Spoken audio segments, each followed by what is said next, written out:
Nothing rests. Everything moves. Everything vibrates. This principle embodies the truth that everything is in motion, everything vibrates, nothing is at rest. Facts which modern science endorses and which each new scientific discovery tends to verify. And yet this Hermetic principle was enunciated thousands of years ago by the Masters of ancient Egypt. This principle also explains the differences between levels of manifestations: matter, energy, mind, and even spirit, which result largely from varying frequencies of vibration. From the All, which is pure spirit, down to the grossest form of matter, all is in vibration.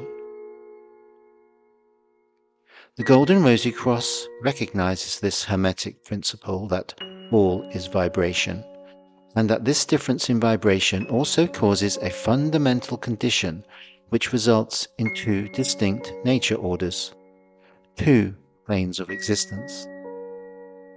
One of these is the world that we all know, experience, and perceive, and which provides a life realm for the natural material condition. This is what we call reality, the life that we go through, the existence that spans from birth to death, with everything in between, the joys, the suffering, the multitude of human activities, and yes, also, although in a very different form, another reincarnation on the ever-turning wheel of life and death.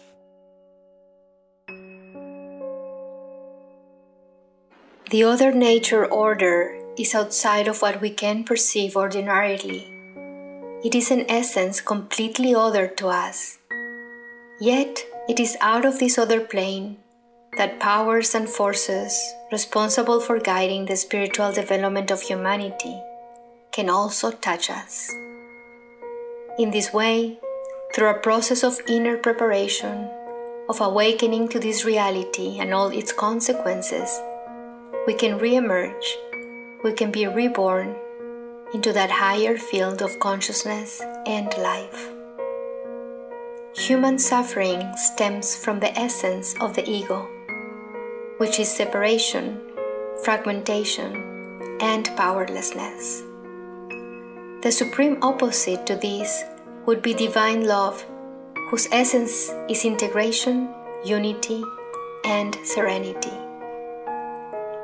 The ego manifests through fear and force that may be seen as the carrot and the stick, which wants to influence us on a spectrum of experience. Humankind is motivated positively by it, through, for example, the subtle, highly useful learned skills demanded for the maintenance of our civilization. However, the other extreme of the destructive negative influence would reach as far as the bombastic arrogance that's necessary for manufacturing warfare. While the latter is rarer and more restricted by civilized society, nevertheless, when an individual personality focuses solidly on their chosen status, acquired identity, or perceived role for their perceived level of success or fulfillment on the material plane life, the origin of this motivation will be rooted in the same self-preservation in the ego, no matter how refined. So the human personality's activities will always be from the same root cause, thus forging almost unbreakable bonds of suffering without any true spiritual insight. The lower frequency of vibration is the cause of this fundamental separation.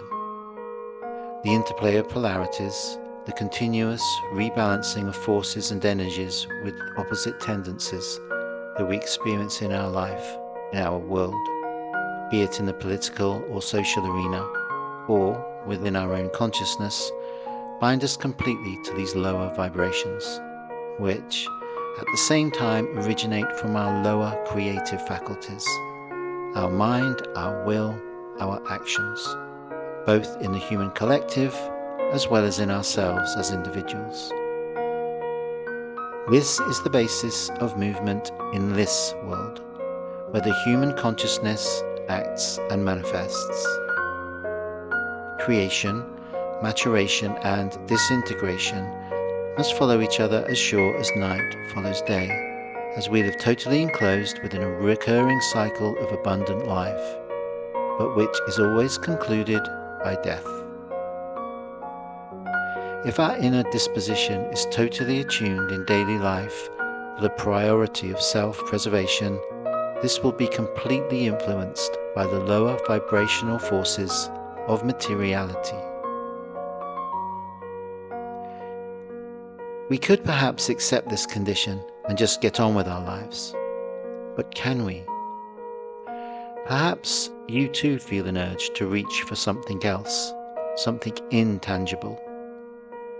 It seems to be so far and yet so close. It calls us, it urges us, it stirs within us. It is, in fact, that second nature that we mentioned, that other plane of existence that is not perceivable by our ordinary consciousness, and yet we feel it, beyond and in spite of all that life throws at us.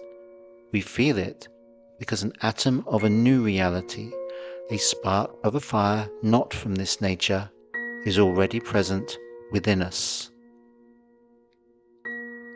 This is a glimmer of a new consciousness that allows us to somehow perceive this other nature. This is where our spiritual path begins.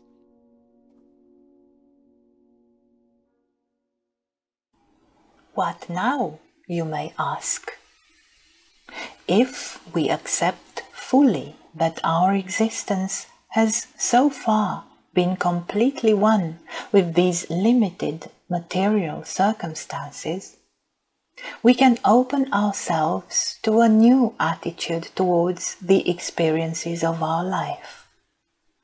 We can make space for a different understanding of what the meaning and goal of existence can be. New possibilities open up in front of our inner eye. This is very important because we need to understand and see things for what they are.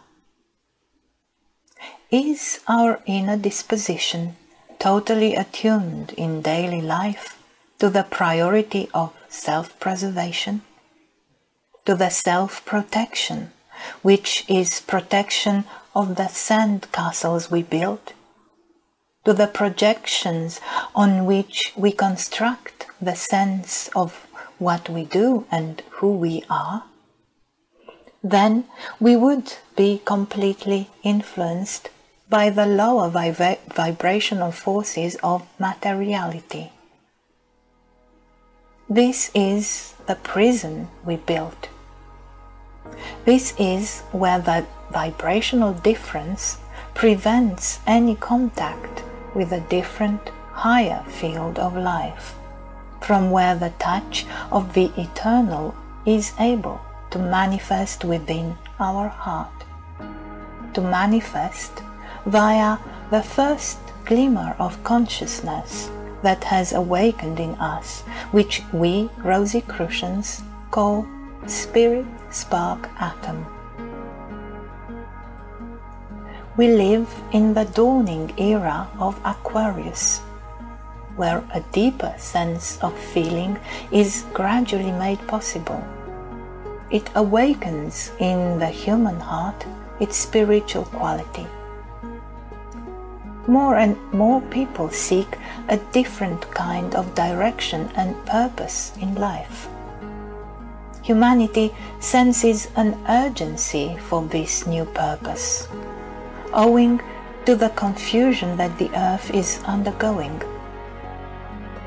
With all the multiple and rapid changes, humanity must react and react adequately to the challenge of the change in consciousness, in head and heart.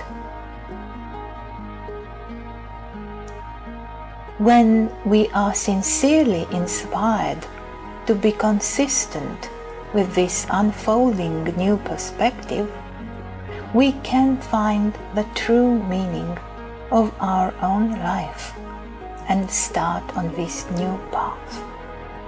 We can then see daily life experiences as part of this awakening of the new consciousness. A new consciousness that moves from being that of a natural soul to eventually realizing the spirit soul. This new perspective from the awakening new consciousness gives the possibility of a different response to life experiences. It enables us to make a space in the interval between the inner and outer life, so that mysteries about this path may be unveiled in the process of self-initiation. The personality can become prepared to be deeply engaged with this unfolding process. It learns how to turn away from the previous influences of the egocentric self that occur in the thinking, emotions, and deeds. Our natural thinking is limited and undeveloped. It primarily uses the intellect to solve any existing problems in life. It insists on taking them apart so as to analyze them. This approach is its only capability because it sees the mystery as a problem, just like a riddle with various aspects. The thinking is used to analyze and assert its control. The ego obstructs those seeking the spiritual causes and mysteries through presence of fear. Thus, the seeker is prevented from moving away from a superficial view of life's problems. The intellect is merely asked to present solutions to daily life's riddles. If we allow this fearful focus, it would prevent a deeper connection to the renewing power within the heart. Experiencing without fear allows the development of a deeper receptivity and insight. The consciousness can leave behind earlier mental constructs about reality. The ego and associated fear become less obstructive. The renewing power from the heart through the spirit spark can manifest as insight. When consciously focused on being within this deeper renewing power, life experiences can become our mysteries for initiation. The distortion of fear has been shut out, and so we can develop an attentiveness, more profound and more sensitive. The intimate touch in the heart of this renewal force, this all-encompassing love, promotes the unfolding consciousness through soul work. Our participation starts with responding positively out of that first glimmer of light in us. Our life starts changing because we now start vibrating more and more in tune with this light. Friends, the resolve and purpose with which we connect with this possibility is the signature and the key of the candidate for self-initiation. Seekers approach the Golden Rosycross for guidance on what remains constant and above change. The response given is that the constant is the spiritual center of our being, that consistent and unfolding center that is the spiritual enlightened heart. Connecting with the certitude of that I am gives the perfect counterbalance to the unending movement of changeability in mortal life. The seeker, therefore, sees that multiplicity is merely an illusion for distraction. Although this is not something that is fully realized at the outset of one's path, it forms an admission or acknowledgement that there is indeed a need for a compass, the inner compass. While in life, on the plane of materiality, everything changes. Nevertheless, this unfolding mystery of soul's work reinforces the heart's renewing capacity. It is this work of the soul that enhances receptivity and the necessary abandonment of distractions. It is the discovery and access to a more profound realm of feeling, an encounter with the spiritual, which unveils the mysteries of life. This recognition of the spirit spark atom with the human heart is the mystery for the new life, which is the potential constant that is already within us. But why do we have to repeat experiences over and over before learning? Because a seeker should learn to be fully and exclusively in that spiritual source of being when searching for meaning, so that moving forward on the path of self-initiation with greater clarity would become possible.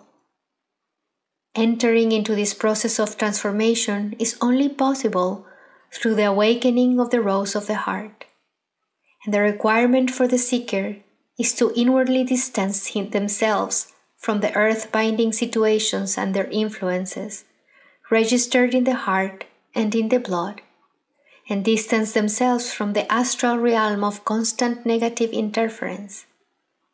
This distancing or detachment is what we call dying before dying. Purification is used in preparation of uncovering the potentially active spiritual aspects within the human system, including the physical and also the subtle bodies. The human system is at times referred to as being in a wounded or damaged state, with elements that need purging in order to restore its health.